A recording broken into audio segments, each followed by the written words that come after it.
Le Gabon pourrait être le Rwanda en termes de technologie numérique.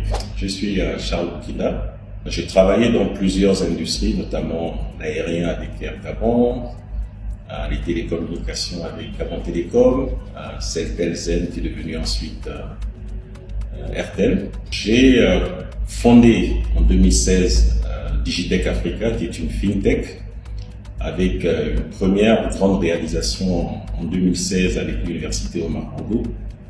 En fait, il s'agissait simplement de permettre aux 29 000 étudiants d'arrêter de se rendre tous à Libreville pour s'inscrire et ensuite de faire la queue à nouveau pour payer les frais d'inscription. Donc nous avons numérisé tout ce processus qui permet depuis 2016 aux étudiants gabonais de s'inscrire en ligne de là où ils sont et de même payer leurs frais de scolarité sans avoir à se déplacer en utilisant les solutions numériques.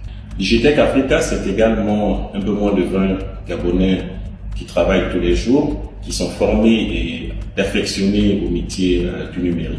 Alors le Gabon a beaucoup d'atouts en matière de développement numérique. Les deux majeurs atouts sont les investissements qui ont été faits dans les années 2000 sur les infrastructures, que ce soit des infrastructures de backbone, de connexion fibre optique, de boucles locales radio en fibre optique qui peuvent connecter des administrations et des entreprises et même des commerces, mais également aussi en termes d'infrastructures télécom qui couvrent l'ensemble du pays, aussi bien les zones urbaines que les zones rurales. Ça, c'est d'une part. D'autre part, il faut se souvenir qu'en 1971, l'Institut africain d'informatique a été créé et le président Omar Bongo a eu l'initiative d'héberger cette école au Gabon, ce qui a historiquement permis de construire des compétences dans les métiers de l'informatique au Gabon.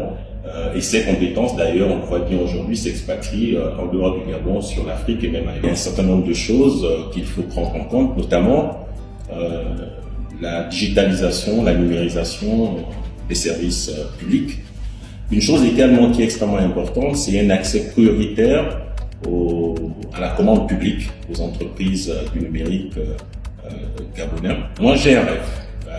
J'ai un rêve de la mise en place d'une plateforme qu'on pourrait appeler Gabon Tech, à l'image de la Frenchtech. Ce serait donc une grande plateforme qui réunirait tous les acteurs du numérique.